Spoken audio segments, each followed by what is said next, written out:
But the curious thing is that while that's rather easy to see in theory, very few people are aware of it in an important, strong way, like one is aware of blue in blue sky or of the heat in fire.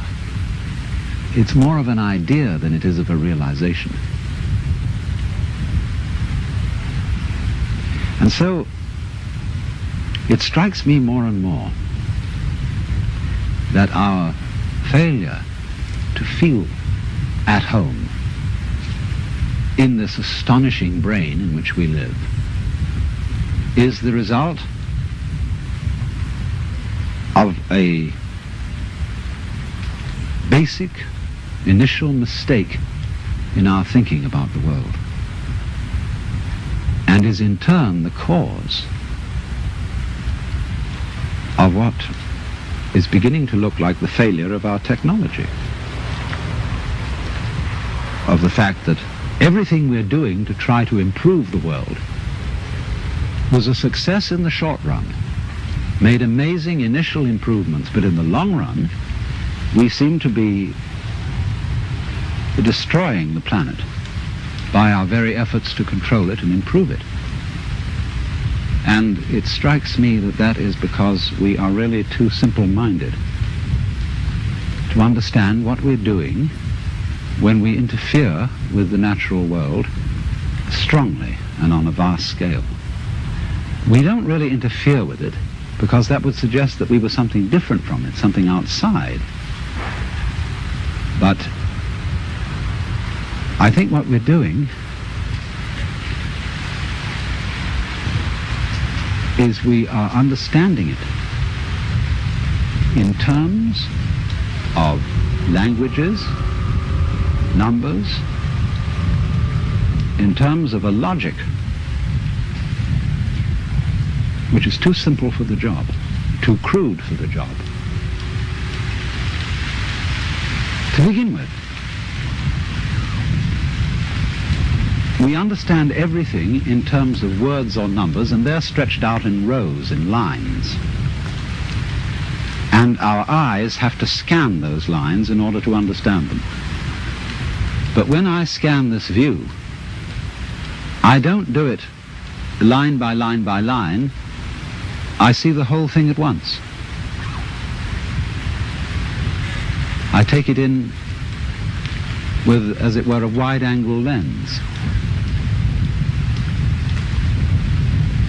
But when I try to understand the world through literature and through mathematics, I have to scan lines. You know, that's why it takes us so long to get educated in school, because our eyes have to scan and organize miles and miles of print.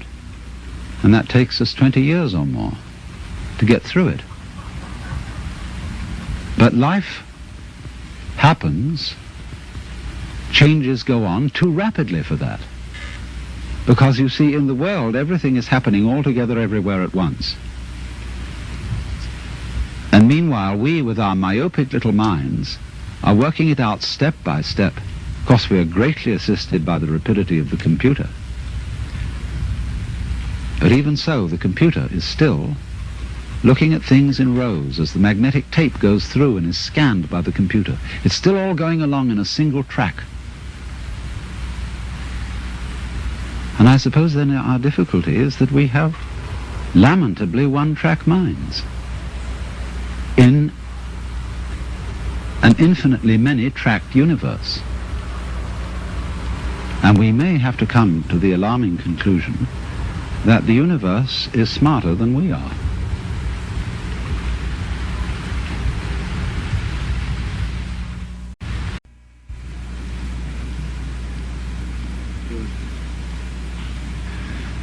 I've just come back from Los Angeles.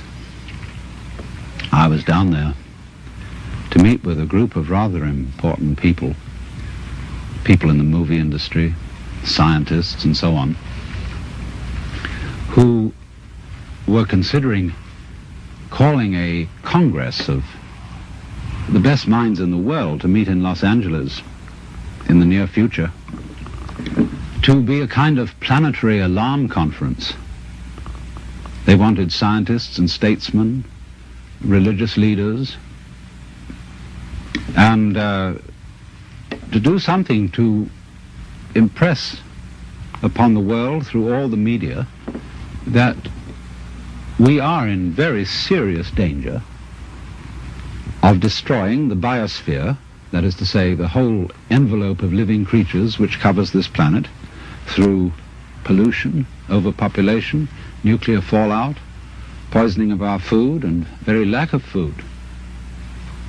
And we met to discuss the problem of organizing this conference, and here were all these brilliant people. And it came over us that we really didn't know what we ought to say.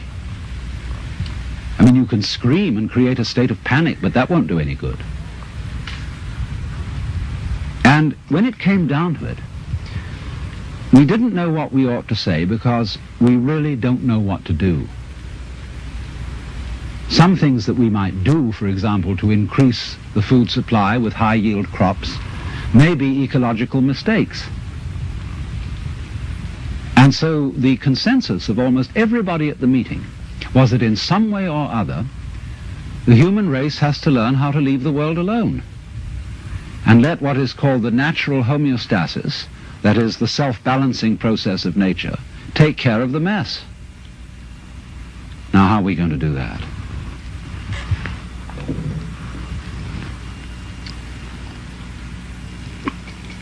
This is Japanese ceremonial tea.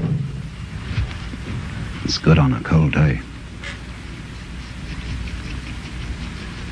See, our problem is we don't really know how to stop. We've got something started and we see it's going in a wrong direction.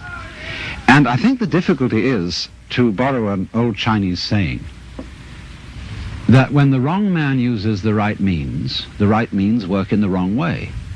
In other words, there's something wrong with the way we think. And while that is there, everything we do will be a mess. Now, what is it that's wrong? Now, as far as I can see, the basic mistake is that we've invented this wonderful system of language and calculation, and that it is at once too simple to deal with the complexity of the world, and also we are liable to confuse that system of symbols with the world itself, just as we confuse, say, money with wealth. A lot of people are in business to make money instead of wealth. When they make the money, they don't know what to do with it.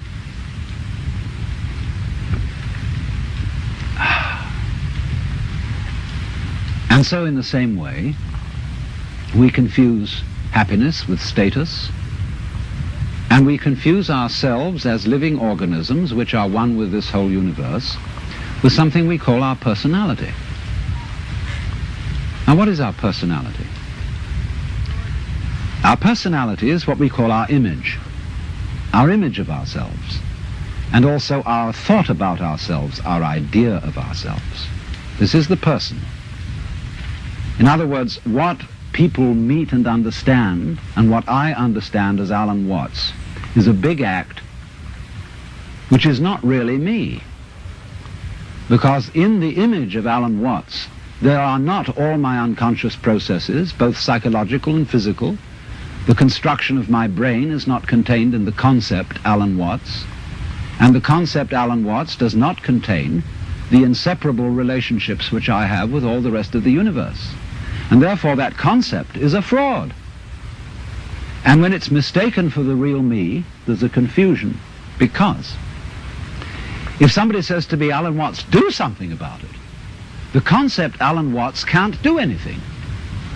In other words, because it's only a concept, you can't make it lift a weight, just as 3 is a concept. 3, the number. You can't make just plain 3 do anything. So also you can't wrap up parcels with the equator. It's a useful imaginary line, but it can't do anything. But we all feel that this concept of ourselves, which we call our personality or our ego, can do something, because we think it really exists. And I'll tell you why we think it exists.